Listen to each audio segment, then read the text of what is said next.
knives, okay? Yeah, I mean, why would you have brakes on that thing? You need maximum potential. But yeah, the TF will be met with the Galio, and Camille is still available, so if Team Aze want to go for something like that, they could straight from the get-go. TF Camille, also a combo that can get a lot of side laning done. It's not necessarily Saigon's play style, but could be noted as we are going to see Jarvan instead. So the Jarvan comes through.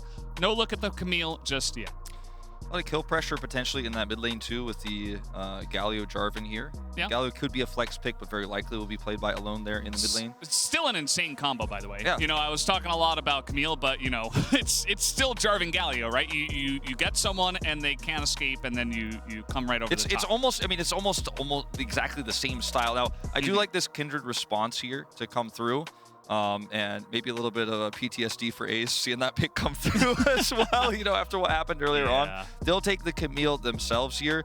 And Camille Twisted Fate is also an extremely strong combo to control the top side of the map. Now, it won't be as easy when you have a global Galio to follow you. This is part of the reason why you see Galio into Twisted Fate. You often see the Silas into the Twisted Fate.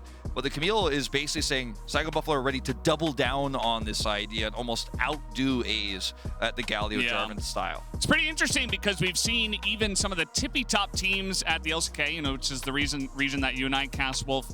They have struggled to perform the macro style that you have to perform with a combo like TF Camille. It is very difficult. It is not a, we're going to press our ultimate buttons and try to kill you in a 5v5. It is, we're going to try to pull you apart. We're going to try to play side lanes. And again, I'm curious to see if Saigon can actually pull it off because it is not easy for many teams. And it is not a style that Saigon Buffalo, like with the Camille side laning, for example, that they've shown us really executed well so far this tournament, which was the point I was making earlier, is you might run into a macro problem.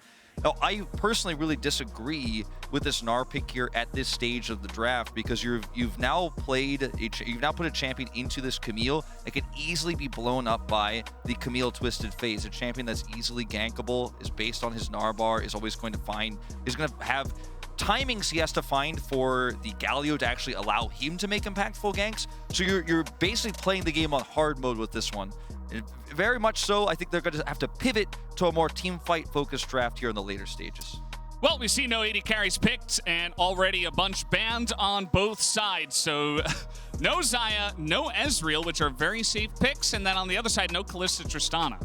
So both teams are banning the 80 carries that suit the composition, and Saigon Buffalo have identified that this is going to be a pivot to a more late-game scaling, potentially. Ezreal is very much able to escape from the aggression that you'll see from the Camille, can poke away when the Kindred ultimate goes down, then finish off that damage. So very terrifying late game. And then obviously the Xayah that can ult away from the Camille is another great pick, so you're removing the safety there. Do like to see that a lot. Of course, on the other side here, we will now have the Misfortune. Not as much a scaling champion as the Ezreal or the crit Xayah can be, but combos though, they're going back, pivoting back again. You took away the Xayah, you took the Ezreal. We're gonna set up this Cataclysm Galio combo, and we are going to bullet time on top of it. And take a look at this. I mean, with all the 80 carries off the board, they just say, okay, well, Ziggs can go down there, can handle that lane against the MF just fine. And if you are out of range of all of the combo that Team Aze have, you can throw your super mega death bomb on top of the Camille Hextech ultimate and stuff like that. So definitely very combo-y on the side of SGB as well, with some survivability elements. There is a possibility to build very tanky into the Ziggs and have a strong front line with this Jarvan, of course, and the Galio to make it difficult for the Ziggs to have follow-up damage outside of his ultimate in team fights like this. What you're going to lose with this pick is a lot of sustained damage in these longer team fights. It doesn't work as well around Kindred's ultimate, but she's going to have that range damage. So in a way, she kind of shores up some of Ziggs' weaknesses because she is herself somewhat of an 80 carry in these later fights. Renata going to come in here, I think, in part due to the fact that they have to deal with the insane Ziggs push. She helps clear the wave pretty well. She's going to be able to stave off of some of that pressure. But this draft really swung back and forth several times, and what we ended up with at the end of the day is what is going to be an extremely high kill game. I think it is going to be extremely brawly. It is going to be non-stop action. It's going to be a high kill game. It's going to be all about combos. Who sets it up better? When does the X-Tech ultimatum come down? Does the Gnar bar, is it timed correctly? This is what I was saying earlier, very difficult to pull this off, whereas Hasmed, he presses R, his ult goes off, the combo goes down, the Ziggs bomb goes through. Lonely, he's gonna have to manage his Gnar bar, he's gonna have to position himself well, he's gonna have to try to flank. These things are very complicated to pull off, but arguably can be more impactful if he can do it. And this game is going to be so exciting. This might be the best game of the night so far. Yeah, I mean, it's really cool just going from the drafts and knowing the way the play styles of these two teams. I think we could have a really fiery game. Also feel like, you know, Saigon Buffalo, if they played it really just with a lot of finesse. There are so many ways to abuse side lane pressure. There are so many ways to use the Ziggs for wave clear and say, no, we're not going to fight you. We're just going to sit back. Kindred's going to slowly build up stacks. Camille's going to be split pushing. TF's going to be right there with her potentially, or in the other lane.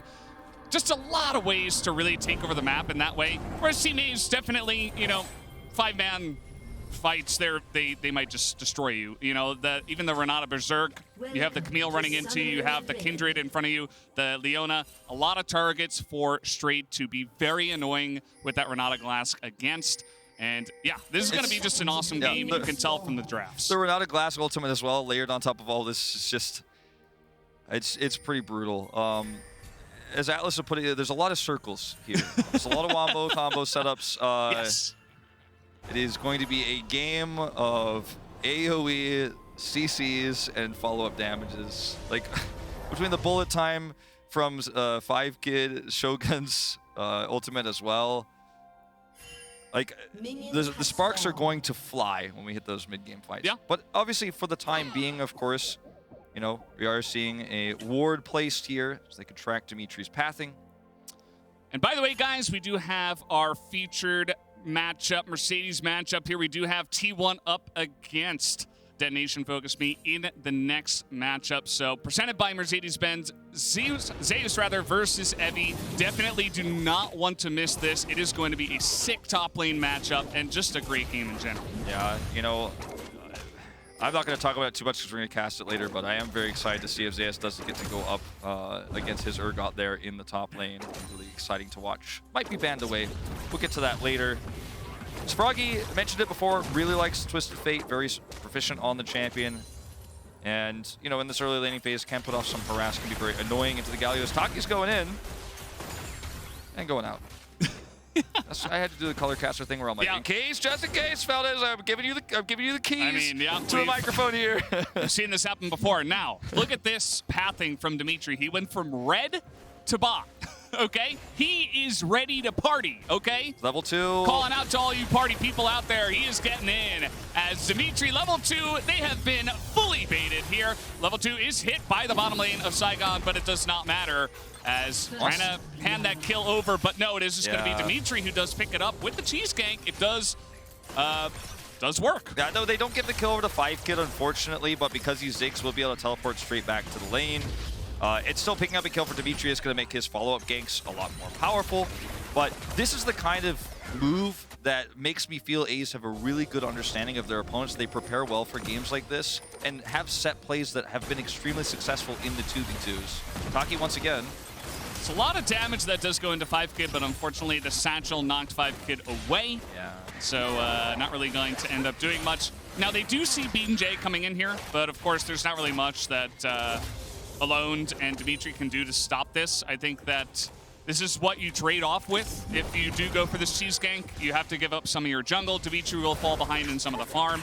And so BeanJ, we could see him getting very nicely well-fed from the early parts of this jungle. Yeah, picking up marks early too will be something he's looking to do so he can get that range later on. So right now, Lonely, a bit far away from his turret. The wave is in a really nice spot here for Hasmed because of where Bean's pathed here. Just looking for the slow with the sweep. I don't think they could quite commit to this. A little bit of extra respect there shown from Lonely. If it's back towards the turret, they'll be able to grab this scuttle. So this is a really aggressive style of gameplay we're seeing from both junglers, kind of threatening lanes, not committing necessarily. Dimitry got that early kill, lost some of the farm, as you mentioned. But you can see both teams are respecting the fact that this game could open up at any moment. And so the observers are showing like, okay, it's almost a moment, but it's not going to end up being one because it's just so tense the way this game could shift on a knife's edge in the early parts of it before we even get to that wombo style later on. Mega Gnar's coming in here. Hasmed will dodge that and will be just fine. But yeah, you do have to wonder, right? Because Dimitry did go for such a risky play. It did pay off with the kill, but Ziggs with teleport says, okay, I mean, I died and the Jarvan got first blood, but I just go back to farming like the bottom lane gank never even happened. So he's totally fine there. And now take a look at the jungle difference in favor of Saigon. BeanJ is very far ahead in terms of that CS. He picked up that first mark extremely early, right on the spawn. So you gotta wonder, is it worth it in the end? We'll see. He's got a sweeper here. They're trying to bait this one out. Only very far forward this time. Of course, it is Kindred, so very difficult to set this one up. In terms of your CC, you're very limited, let's say. Okay, we for do. this sweep. Nope, not quite. Oh, hook shot not gonna land there. It's like so forced, actually, but yeah, only showing the respect. Oh, he's flashing. He's going for it. I don't know if it's gonna work. It's not, but you know, he went for it. Okay. He definitely did, and you know what? There was definitely some miscommunication there. The wave is now crashed, but he's flashless. And you know what? The biggest winner of this is Dimitry, because he's like, all right, that was weird. He's up there, he's flashing for the gank, but doesn't do anything. I'm going to go ahead and take away all of his jungle. So this is actually a huge win for him. It's going to really narrow the gap in terms of the camp clears that he was very far behind and will be able to take their Krugs away. Actually has a really nice opportunity, in fact, here down on the bottom side. See if this works out. We still have flash available, and teleport is going to be used. And here comes Froggy as well. They're trying to turn this one. Do they have the damage? Huge satchel is going to get Dimitry into the back line, and he will be going down. Give that kill over to Froggy as a really nice turn comes in from Saigon Buffalo. Yeah, really nicely played. Froggy comes over immediately to set this one up, and just don't have at this stage of the game enough damage. You have a little bit of CC, obviously, with this Jarvan pick, but it wasn't set up with Alone. Flash again. I don't know about this one. They have that Ignite ticking, but the damage is coming through. 5-Kid and Shogun will go down at exactly the same time with only the supports left to fight. Here comes Alone. He does have the Predator on this Galio. They're trying to get on top of BeanJ and take him out, and they should be able to quite easily. The last hit will come over to Straight, unfortunately, as he is now 2-0-1. Yeah, that's the really unfortunate part about this is the Renata is actually the one with the bounty here. So not only do you have the 2 kills on the Renata, she's not giving any of that extra gold over the big gold to the Misfortune, but also she has a bounty on her head right now. She's a fragile champion. She gets picked. That also is going to be, it's much easier to pick her off in some of these upcoming mid-game fights. Not a good thing. I really like the turn here from Taki. They set this one up. The teleport's coming through from Camille as well, but it's really the Twisted Fate that's the most important part of this. And look at Galio. The rotation is so extremely slow here on the side of Aze that he's just not able to do anything. He doesn't actually commit to his ult, goes back at the first part of this, because if he matches the Twisted Fate rotation, which is the reason why they picked the Galio in the initial part of this draft, then things go a lot better. So obviously we do have this trade here. Better trade for Shogun. He picks up the kill, getting that Ziggs online. Where's the kill going into the Renata? Not as impactful. Yep, at least able to pick up an extra one here, as this is going to be the second mark that is picked up by BeanJ at this point in time. Has not been able to kill Dimitry, so he does not have that champion mark just yet. But he's looking to get aggressive at least, as we have another fight down on the bottom side. That last bomb would have done it, and there's that kill, actually. Another mark going to be picked up here for BeanJ as it is traded back, and the action is just non-stop in this game, as Alone will be taken out. Froggy with the red buff, enjoying his time. No Mega Gnar here, is Lonely next. Yeah, I mean, they're committing right over to him as Mega Gnar's gone. He does flash away, and he has the hop as well, so it will be enough to get him out of dodge, but had to use his flash. It's just once again one of these moments for Aze where the communication seems to be very split. Lonely's not coming over even though he has his Mega Gnar bar, and it's a selfish choice because he wants to catch the wave that's crashing into his turret. Committing. Diving this, he has the Ignite, and this should be enough. The second Q comes through. The thumbs up will come in as well. There's not much you could do about this one. You can't give that wave up. You have no hop anymore. You had to flash earlier. Really nice play from Hasmed to follow. Dimitri's going to try to catch him on the recall. He should be in that brush, as he is going to be spotted now. Dodges the flag and drag. The hook shot available, as just hit level 6 actually is Dimitry, but just barely not in range. And he knows BeanJ is very likely nearby. Oh no, this is potentially a dead Jarvan. The slow is going to come through one more hop, and here comes TF as Froggy will be the one to scoop that kill, and more action, of course, in the bottom lane as the stun comes in to stop the bullet time, and Shogun gonna pick up another kill. This is a play-by-play caster's dream. Oh boy. 11 kills in 9 minutes here. I said it was going to be bloody, but I was mostly talking about some of these 5v5 team fights with the combos and some of the setups there, but this early game has been so bloody because the junglers have been so involved in the bottom and top lanes, but it's also double global mid laners here. And once again, Aze a little bit slower on the play. And I said earlier, I thought their vision and their late game control of the map was really good, but they are being outclassed in the early parts. Okay. BeanJ, he's being chased down here. He was able to sneak that Rift Herald as he will flash the wall and get to safety. Froggy, he's trying to help out as actually Dimitry traps himself in the own Cataclysm as now the stopwatch will get so much value. Froggy's still alive as he has the Kindred ultimate on the backside of that, and this is just going all wrong for Team Aze. Saigon Buffalo are cleaning up. A scrappy game, Valdes, is what we are watching right now, and Team Aze seems so desperate to force these fights to go in their favor. They had the opportunity in the draft to pivot to a scaling bot laner and try to play a little bit slower, move away from this. We're not done yet. I'll make a point after this. Rift Herald's going to crash down. Straight's coming over here. I'm a little bit worried, but they do walk away. They do respect it. They had the opportunity to change up their draft. They did not. They went into Saigon Buffalo's hands here. And Saigon Buffalo is the better team at these scrappy early games. They picked a Gnar into the Camille. Lonely gets picked twice. This is exactly what I was talking about in the draft. This is a champion that needs his Gnar bar to survive these moments. He hasn't been able to do so. His jungler hasn't always been on the same page. They've been a little bit disjointed. And this is going to happen very likely again. Lonely might be okay. He's got some help coming in, but he just gets chunked so fast, and alone is just 5 seconds.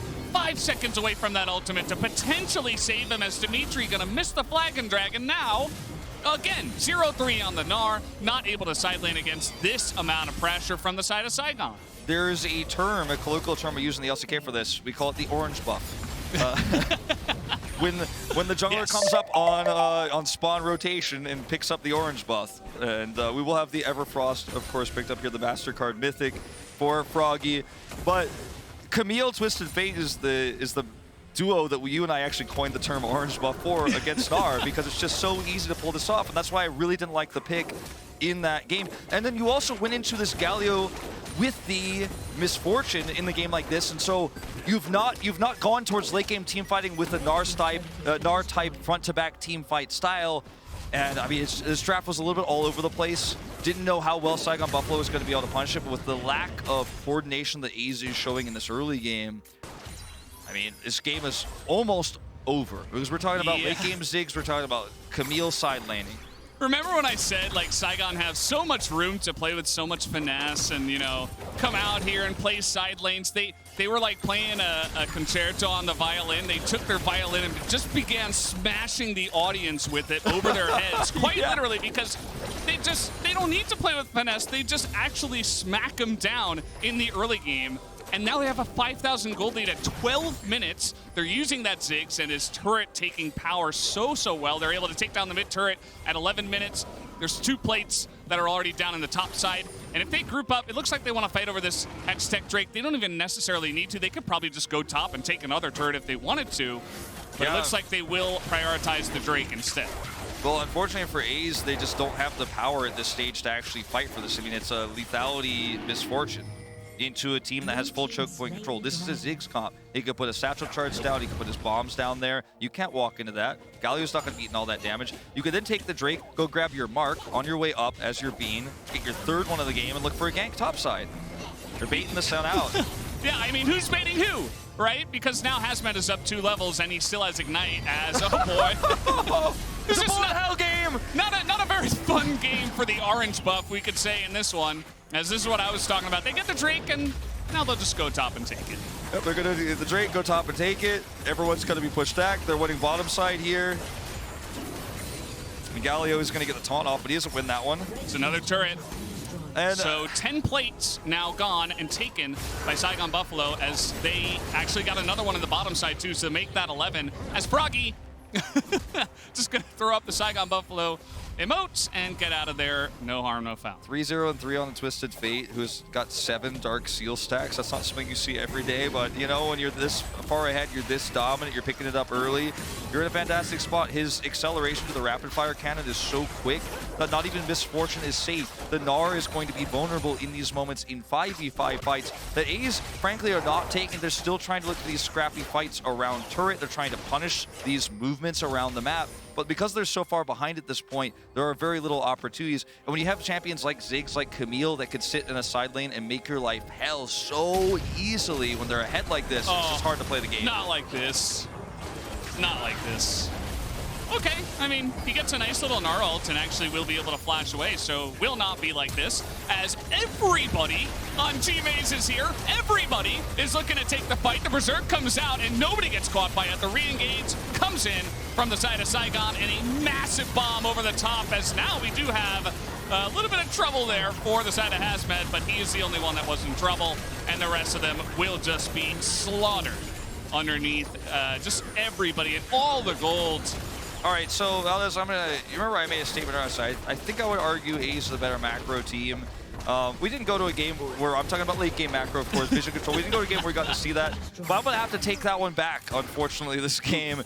Based on what we're seeing, based on the lack of coordination, perhaps some nerves here, but Aze are not playing this game in terms of controlling how they're going to rotate, where teleport cooldowns are, etc., as well as they have in their previous losses, in fact. And, you know, plays like this where you try to commit everybody on top side there to save a Gnar who's just trying to survive and farm under turret means you put yourself open to a Camille to just teleport on top of you. They want to take that fight. They're absolutely looking for it. You're going to avoid it. Yep, that's the end-to-end. And, you know, we talked about the TF and how far ahead he is. BeanJ now has 5 marks on this Kindred already, 15 minutes into the game. And yeah, this might just be a formality at this point, guys. I mean, there's not too much else to say. They're just taking every turret on the map. I love the tempo that Saigon Buffalo are playing with. And I mean, this is what you love to see out of our Vietnamese team. You see it all the time when Ziggs has a lead. You know, he could push so quickly. You just group up as 5. You take turrets off the map surgically, one after the other, while just tossing out your abilities. You're just Q, Q, Q, Q. Yep. You have your Leandri's burn damage coming through. You're so far ahead in levels that one Q takes out half the health bars of almost anybody. You ult, you force a flash, you ult, you might kill the enemy 80 carry straight up if she's not at full health. And soon, even if she is. So it's just an oppressive style, one that Aze needed to prevent. And then we could talk about the Galio combos with bullet time, then we could talk about the Gnar bars, then we could talk about all these other things, but it ended so quickly. Saigon Buffalo controlled it so well that this is not really even a game anymore. Yeah. Again, just I think that Saigon Buffalo were just better at responding to some of those early game tempo plays, and the second they got ahead, it was like a non-stop freight train with knives on it and needles attached to the tips of the knives. Really impressive stuff from them. Now 12,000 gold ahead, and Team Aze, they're not giving up without a fight, that is to say. We have seen teams in the past just kind of get this far behind and then try to go for a turtle and look for the super late game, but Team Aze still looking for some of the fights. Not sure if that's going to work out for him. We were talking about the Dark Seal. We do have the Magi's finished already here for Froggy, who is really enjoying this game. He's building Lich Bane as well, just to add insult to injury. And I mean, the freight train is now like a bullet train, but it's also got like a space shuttle's worth of rockets on the back of it, so to help it go at the maximum amount of speed. It's a 12,000 gold lead, pre-20 minutes, pre-18 minutes we are looking at here. Yeah, Saigon are like, yeah, we see you, T1. Maybe we can outdo you. And remember they played the Kindred. They played the Kindred, and now I think they're actually challenging for most dominant game so far at MSI. As 5Kid is not going to be saying 5-head after this one. He's just going to run away. You bomb the Misfortune. She can't be anywhere near this. He doesn't get to play the game, unfortunately, as that is going to be the end of straight. Hasmed over the top is going to take down 5Kid. Meanwhile, we have Rift Herald in the bottom lane. So just basically pushing everything as the stun will come in. Maybe Hasmed just a little bit over the top there. Maybe didn't have to dive into 5 of them. But you know, he's going to get a Rift Herald charge onto a Nexus turret, so it's okay. Oh, the Galio going to miss. There's the charge. Yeah. Well, It's not looking too good here for Team Aze, unfortunately. Saigon Buffalo going to be coming through with an insanely dominant victory. We'll see if they end the game here, or if they will show a little bit of... Valdes, they ended the game a few minutes ago, in fact. Oh, sorry. But the Nexus hasn't fallen yet. Yeah, that's the part where the victory screen goes up. But I do want to kind of bring this back to a more real setting here because, you know, like I said, like we've been discussing, this game will end in the next 5 minutes or so. But this is a really rough loss for Aze. This is a game that was basically a must-win for them. They're 0-2 at the end of the, and now going 0-3 at the end of this first round robin. Makes it extremely difficult because this group is essentially a 3-person group, like Group C, except you have less chances and only one person gets out, not two. And, you know, losing like this, when you have DFM in your group, you have Saigon Buffalo in your group, it's almost like this loss right here means they're not getting out of the group. Now, technically, there is still a chance, of course, but given expectations based on what we've seen so far, it seems extremely unlikely. Yeah, BeanJ just going ahead and collecting the orange buff before he does continue on with the rest of this game. I think he did get his 7th mark there as well. Froggy just going to flash away from this one. We finally do see nice little combo coming in. They do get that immobile, awesome dude in the bottom side as Hasmed is just casually taking down the Nexus turrets and just waiting for his slower teammates to catch up and join him on the onslaught. Just a quick little teleport back in. The minions are coming. And Aze know this one, unfortunately, is doomed. Yep, that's going to do it for this one, guys, as we do have Hasmed once again hookshotting in and looking for more. Will they collect their KDA or will they just end the game? They will just end the game. Down goes the Nexus. Saigon Buffalo with an insanely dominant victory over Team Aze, and now they are 2-1 in Group A. Shug, that game was so fast. It was so quick. There was non-stop action. There was not even room to breathe. And I think that shot we just had with the coffee cup there and finishing it is like, oh, I could actually take a rest for a second because there was no slowdown for even one moment in that game. For Team Aze, a tragic loss because this was the must-win game. This was the game you needed so badly. This was your most realistic chance to get some momentum in this group because you'll get a second chance of this, but it's going to be at the end when your tournament chances might be done by then even. And the rest of this group is tough. And this group in general is filled with extremely early game focused teams. DFM, love that early game. They're dominant in the region for that reason. T1, most dominant early game team in the world right now. Even though they're dominant at all stages of the game. And then Saigon Buffalo as well. They're the team that's going to make the aggressive plays. They're going to flash on you. They're going to take risks. And we just saw, you know, that if you want to go toe-to-toe with their style in a draft like this, where you're trying to match Twisted Fate with Galio, your coordination is going to have to be cleaner than what we saw just then. And chances of getting out of this group, very slim now. Very slim. And finally, the players get a chance to have a breather, and so do we, and so do you guys.